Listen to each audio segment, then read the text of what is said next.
Hola, muy buenos días. Yo soy el doctor Miguel Ángel Rivacobo Ibarra, residente de sexto año del Servicio de Neurotología. Les voy a presentar mi presentación de tesis, evaluación de la función vestibular en pacientes sometidos a colocación de implante coclear, bajo la tutela del doctor Alfredo Vega Alarcón.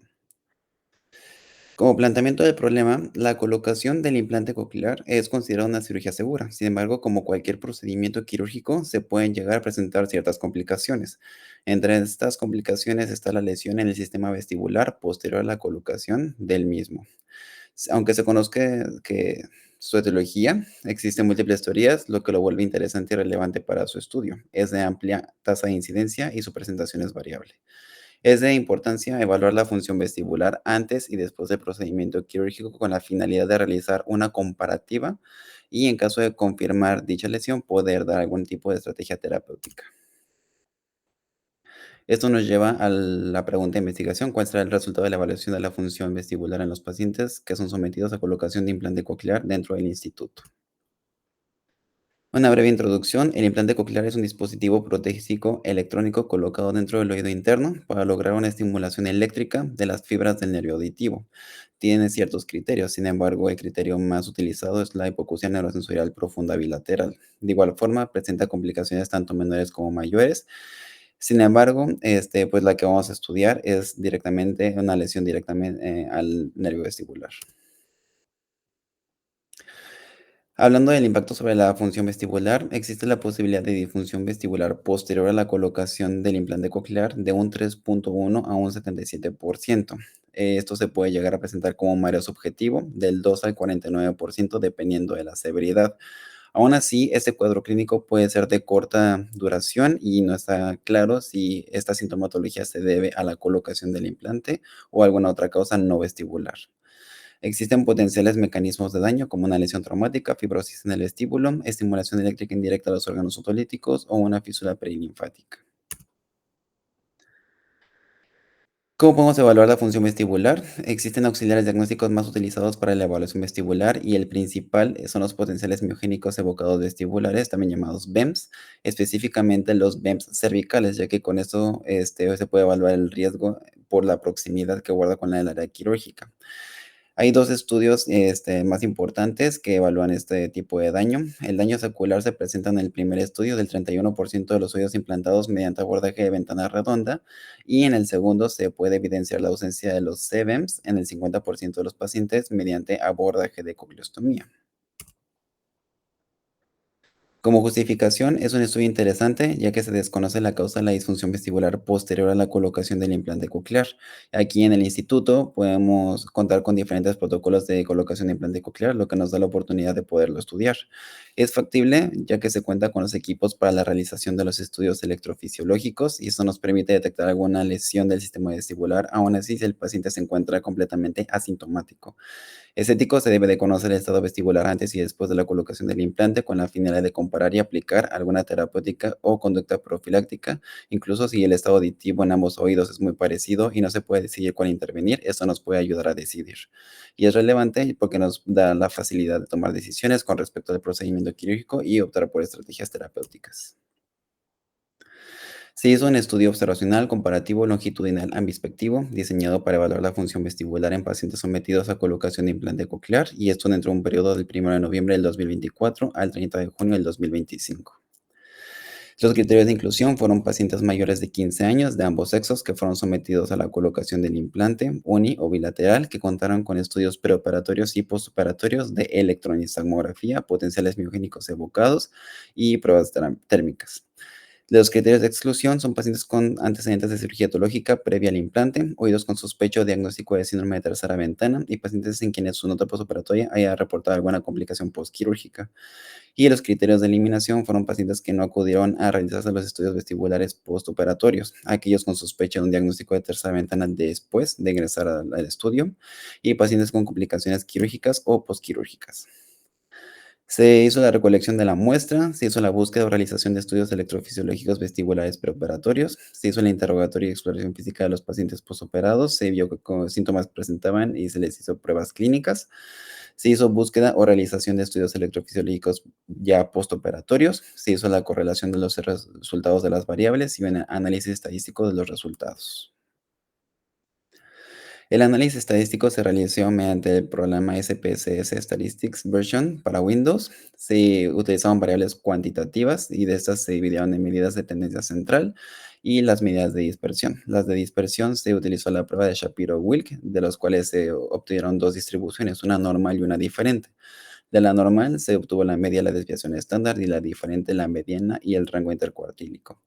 Las comparaciones de las variables categóricas se realizaron con la chi cuadrada y las cuantitativas con la prueba de los signos de Wilcoxon, y se obtuvo el valor significativo cuando es una p menor de 0.05. Dentro de los resultados, nada más voy a mostrar los resultados que fueron los más significativos para el estudio, ya por el tiempo. La distribución de los pacientes en función al sexo, pues fue más común en el sexo femenino, un 72.73%.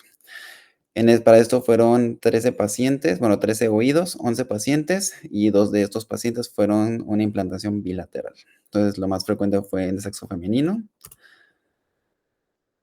La distribución de los pacientes en función del diagnóstico que lo llevó a la hipoacusia, lo más común es de que no se haya conocido el motivo por el cual llegaron a tener una hipoacusia bilateral, siendo el 69.23%.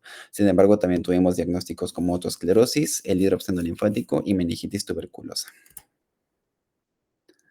La interpretación de las pruebas térmicas pre y postoperatoria, aquí es bastante interesante porque aquí ya nos arrojó pruebas estadísticas que sí tuvieron significancia estadística. Podemos ver aquí en la tabla que tenemos 10 pacientes normales que tenían unas pruebas térmicas normales. Sin embargo, dos de ellos que eran normales se llevaron a una arreflexia canalicular posterior a la colocación del implante coclear. Uno que presentaba hipoexcitabilidad canalicular se fue a una reflexia, y los que están en la reflexia pues se mantuvieron en la reflexia. Eso mediante la H cuadrada dio una significancia estadística.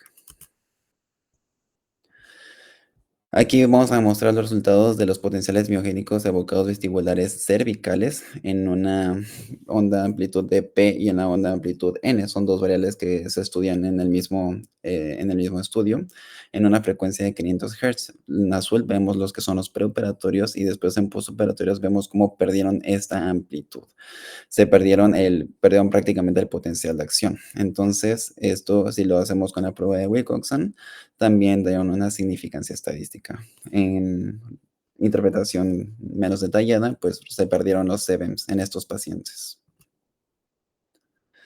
La interpretación de los CBEMs en comparación pre y postoperatoria, aquí lo vemos un poquito más detallado. Tenemos aquí todos los pacientes normales, sin embargo, dos de ellos se fueron a una hipofunción vestibular, una hipofunción saccular, perdón, y uno de ellos se mantuvo normal y cuatro de ellos se fueron a una falla saccular. Los que estaban en hipofunción saccular, el 100% de ellos se fueron a una falla saccular y el que estaba en falla saccular se mantuvo en falla saccular. Sin embargo, aquí si aplicamos la chi cuadrada no fue una significancia estadística. Sin embargo, si vemos los números y las estadísticas sin tener el valor estadístico, pues aquí podemos ver que la mayoría se fueron a una falla o una hipofunción saccular. La interpretación de los OVEMs, que son los potenciales miogénicos evocados, pero los utriculares en comparación de pre y postoperatoria, los que estaban en normal, tres de ellos fueron a una falla utricular. Tres de otros que tenían hipofunción utricular se fueron igual a una falla utricular, y pues dos que estaban en falla utricular se mantuvieron en falla utricular. Esto quiere decir que de igual forma la parte del utrículo se vio afectada en estos pacientes. Sin embargo, no fue tan significativo estadísticamente como los utriculares. Sin embargo, también se presentó esta misma falla. Como discusión, la colocación del implante coclear es un procedimiento efectivo. Sin embargo, durante la colocación se puede provocar alguna lesión al oído interno, y esto da una presencia de una disfunción vestibular. En los potenciales miogénicos se observó una disminución radical. Sin embargo, los CBEMs fueron los que mostraron diferencias significativas entre ambas evaluaciones, lo que indica más que nada un daño saccular. Un estudio con resultados similares, en especial en los cervicales, fue realizado por el Rasmussen y otros autores, y con otros autores también observaron resultados similares a los del presente trabajo en tanto los potenciales miogénicos de bucalos cervicales. Como conclusión, las latencias cervicales, tanto la onda la P, la onda N, pasaron de valores fisiológicos hacia una ausencia total de la respuesta con la mayoría de los pacientes. Esto confirma la lesión otolítica subclínica ineludible vinculada a la inserción del electrodo. En conjunto, estos hallazgos subrayan el papel de los potenciales miogénicos como un biomarcador electrofisiológico superior, lo que nos permite que sea una detección precoz del daño vestibular y puedan justificar su incorporación obligatoria a un protocolo perioperatorio, ya que actualmente no son criterios utilizados para la decisión del implante coclear. Sin embargo, pues apoyan esta hipótesis, ¿no? Y aquí tenemos la bibliografía presente. Finalmente, quisiera agradecer este trabajo a todos mis maestros, al doctor Vega, el jefe del servicio, la doctora Vales, la doctora Sánchez, que con ella fue posible hacer todos los estudios electrofisiológicos, y a todos los adscritos del servicio que me apoyaron en este trabajo, al igual como a mis compañeros que me ayudaron a la detección de los pacientes y a la realización de los estudios también. Y pues finalmente a mi familia y a todos los involucrados en el trabajo, que gracias a ellos se llevó a cabo todo ese protocolo. Y sobre todo, muchas gracias al instituto que me permitió hacer este trabajo y me permitió poder tener mayor desempeño académico. Muchísimas gracias.